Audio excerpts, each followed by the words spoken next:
Student, আজকে আমরা জানবো কৃত্রিম অঙ্গজনন সম্পর্কে। ইংরেজিতে যাকে বলা হয় আর্টিফিশিয়াল ভেজিটেটিভ প্রপাগেশন। এখন আমরা আগের ক্লাসে দেখে এসেছিলাম প্রাকৃতিক অঙ্গজনন। সেখানে কি দেখেছিলাম?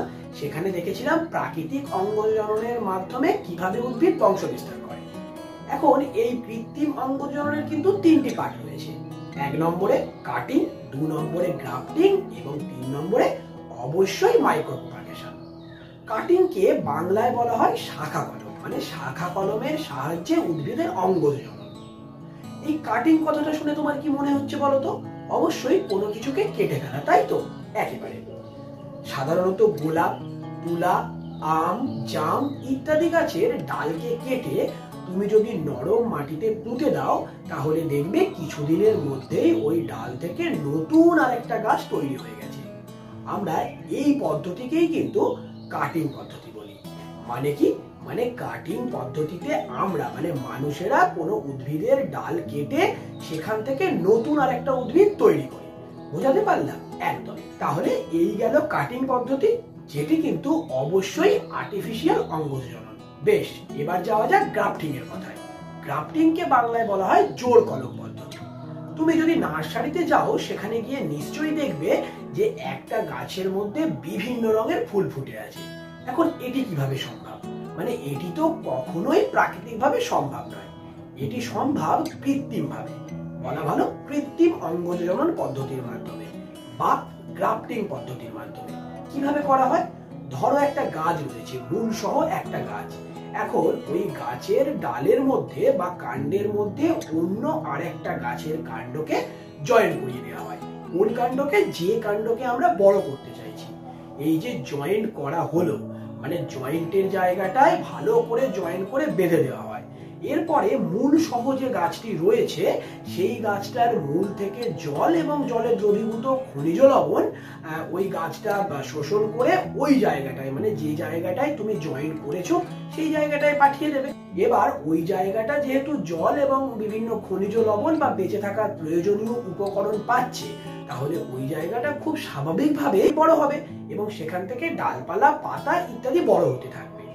এখন এই যে মূল সহ গাছটা, এইটাকে আমরা বিজ্ঞানের ভাষায় স্টক বলি। আর যে গাছটা ওই স্টকের উপর জয়েন করানো হলো তাকে আমরা বলি শিয়ন। তার মানে কি করা হলো? স্টকের উপর শিয়নকে অ্যাটাচ করে ভালো করে বেঁধে দেওয়া হলো।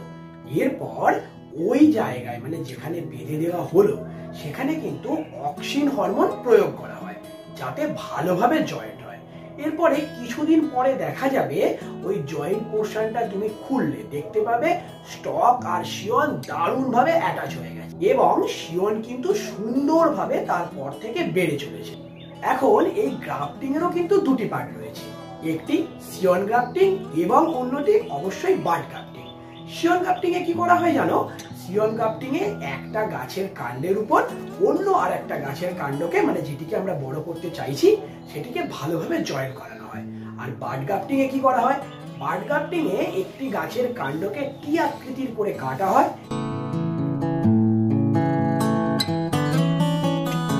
এবং সেই টি আকৃতির করে কেটে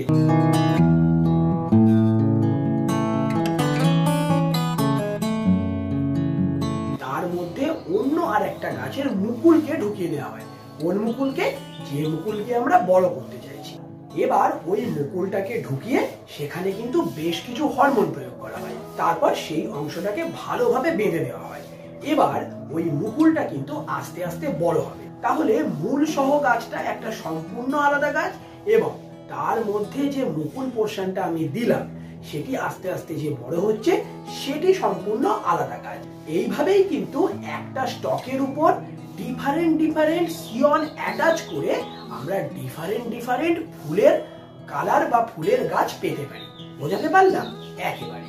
আর এই জন্যই তুমি একটা গাছের মধ্যে বিভিন্ন কালারের ফুল দেখতে পাও। বেশ, এবার আসা যাক মাইক্রো প্রপাগেশন পদ্ধতিতে। মাইক্রো কথার অর্থ কি? মাইক্রো মানে খুবই ছোট অবজেক্ট, তাই তো? একেবারে।